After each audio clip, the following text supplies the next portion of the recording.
жалпы адамның анемия болуына қандай себептер алып келеді? Яғни ең бірінші постгеморрагиялық.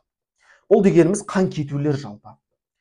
Мысалы, адам асқазан жарасымен ауырып, ұзақ уақыттан бойы язвамен ауырып, ем қабылдап жүрген жоқ, сәйкесінше асқазан ішек жолдарында қан кету бірте-бірте болады, дамиды, нәтижесінде ауырлықтарға алып келеді. Яғни ауруханаға бірақ шығуына.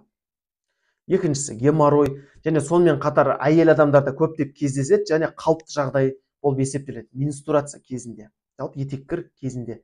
Бұл кезде көптеп қан жоғалтып жатады. Ол гемоглобиннің, жалпы осы анемияның ер адамдарға қарағанда әйел адамдарға көптеп кездесуінің бірден бір себебі осы. Және сонымен қатар әйел адамдарда босану кезіндегі түрлі жарақаттар осы гемоглобиннің түсіп кетуіне, анемияға алып келеді. Және екіншісі авитаминоз.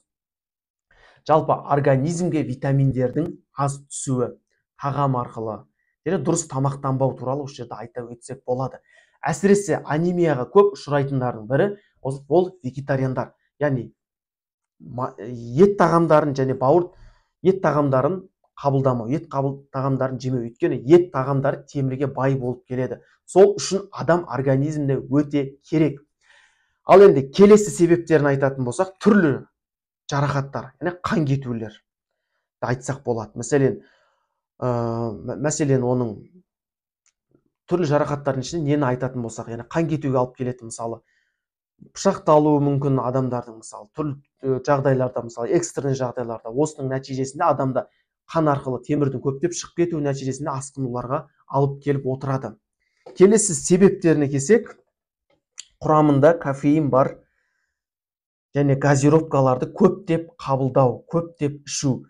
Жалпы естеріңізде болсын, осы кофеиндер адамның асқазанында жалпы темірдің сіңірілуін жалпы тежейді. Сол үшін анемияға бір подозрение бар ма, жалпы анемия болып жүрсіз ба, кофеиндерді уақытша көлемін азайтқаныңыз дұрыс. Егер анемияның орташа ауырлық түрінде мүлде тоқтатқан дұрыс уақытша. Және анемияның алдын алудың жалпы бірден бір себептері көп жағдайда қан анализін тапсырып тұру. Естеріңізде болсын, анемиямен ауырдыңыз, ауруханаға бардыңыз, дәрігерге қаралдыңыз. Бұл кезде ең бірінші оның себебін табу. Мысалы, адамның асқазаны ауырып жүр, ұзақ уақыттан асқазаннан емделіп жүр, бірақ гемоглобин көлемі түсіп кеткен, әрине ФГДС, және ішек жолдардан қан кетуі мүмкін, колоноскопия, барлығын тексерістен өтеді. Содан кейін себебін жойғаннан кейін біршама тоқтап, нәтижесінде адам ем алып жазылады.